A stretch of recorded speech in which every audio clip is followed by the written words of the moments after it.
Today, many artists struggle. Crowdfunding campaigns, unpaid gigs, side hustles. It's a tough life. Look at these statues and architecture from the Renaissance era. It took time to make these beautiful art. Back in Renaissance Florence, Michelangelo sculpted masterpieces, Botticelli painted timeless beauty, and Da Vinci invented and innovated. Their secret wasn't talent alone. It was a family that believed in the power of art to shape society. The Medici. Behind this golden age stood one family that changed the course of history through their revolutionary idea. That art wasn't just decoration, it was power.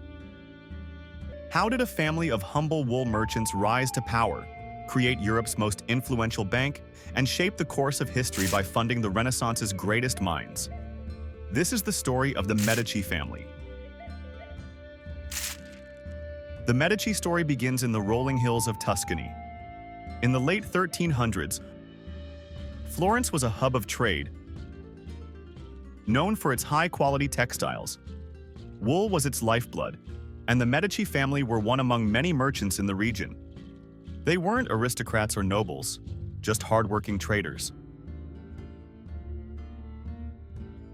In late 14th century Italy, wealth and power were traditionally derived from land ownership, noble lineage, military power, agricultural production, and Medicis were wool merchants.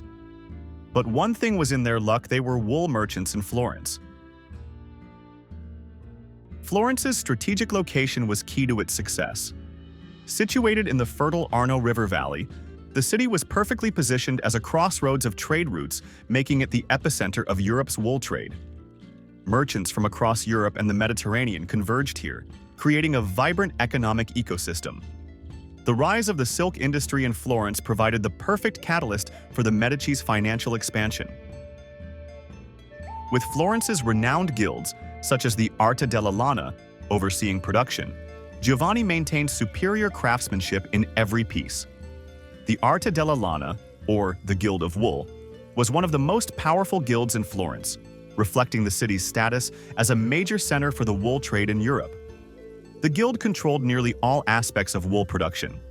It set standards for quality, regulated the manufacturing process, and ensured that the final product met certain standards before it could be sold. Members of the Arte della Lana often held significant political power within the Florentine government. The guild had a monopoly over the wool trade in Florence, controlling not only production but also the sale and export of woolen goods. But it wasn't just about producing quality. Giovanni understood the economics of wool like no one else.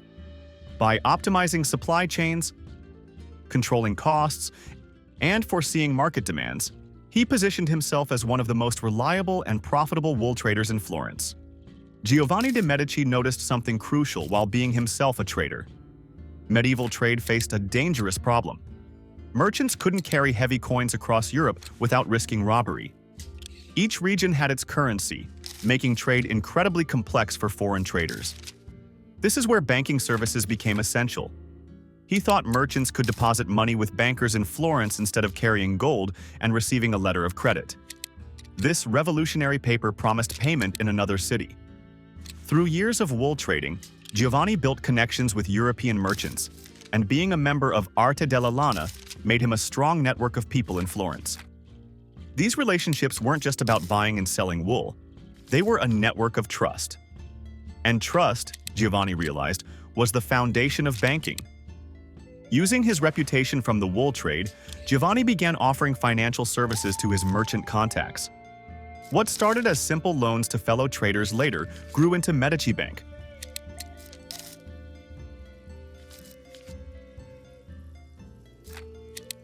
The Medici Bank was started to help fellow merchants, but gradually they understood they have to expand their influence. The Medici weren't just rich, they were strategic. They didn't sit back and count their coins.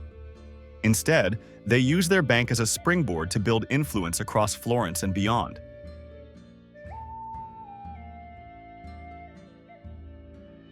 But how did they go from bankers to kingmakers?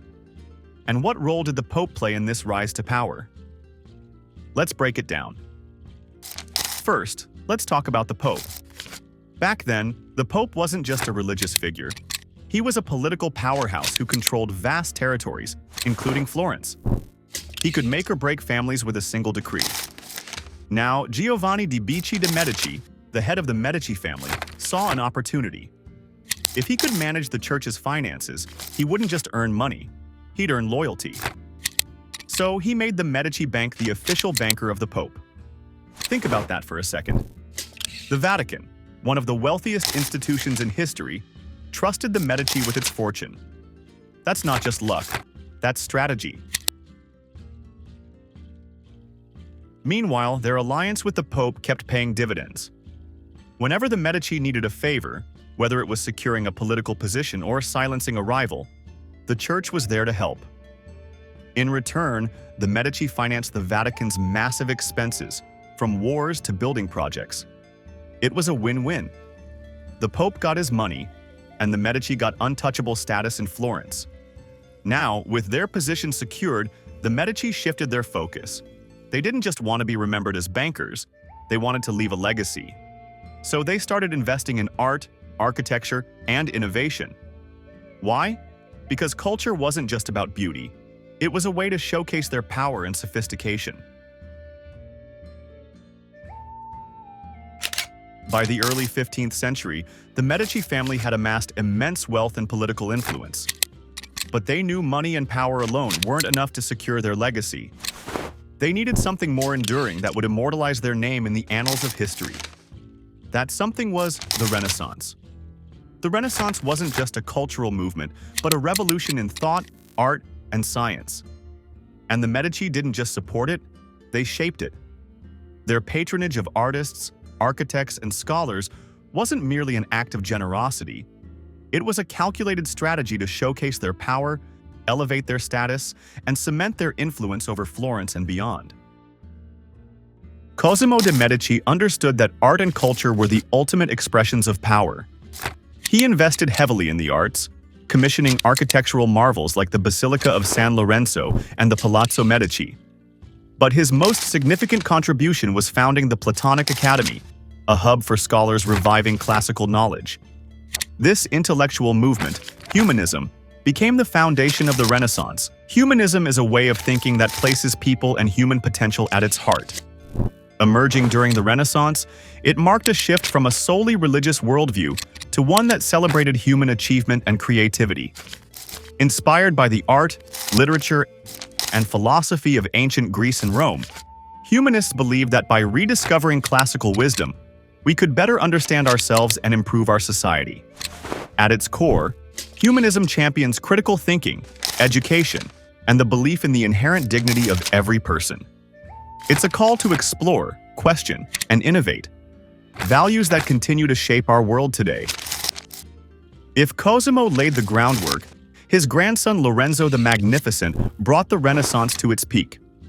Lorenzo wasn't just a patron, he was a visionary. His court attracted the greatest minds of the age, from Botticelli to the young Michelangelo. Botticelli's The Birth of Venus and Primavera captured the spirit of the Renaissance, while Michelangelo, under Lorenzo's mentorship, would become one of history's greatest artists. Michelangelo even called Lorenzo a father figure, crediting him with shaping his career. But Lorenzo's patronage wasn't just about beauty, it was about power. Enter Leonardo da Vinci, another beneficiary of Medici support. While Leonardo's genius was his own, the Medici provided the environment and resources that allowed his talents to flourish. Their patronage extended beyond art to science and innovation, reflecting their belief that creativity and knowledge were intertwined. And then there's Michelangelo's David, a masterpiece that transcended art. It wasn't just a statue, it was a symbol of Florence's strength and independence, embodying the ideals the Medici championed.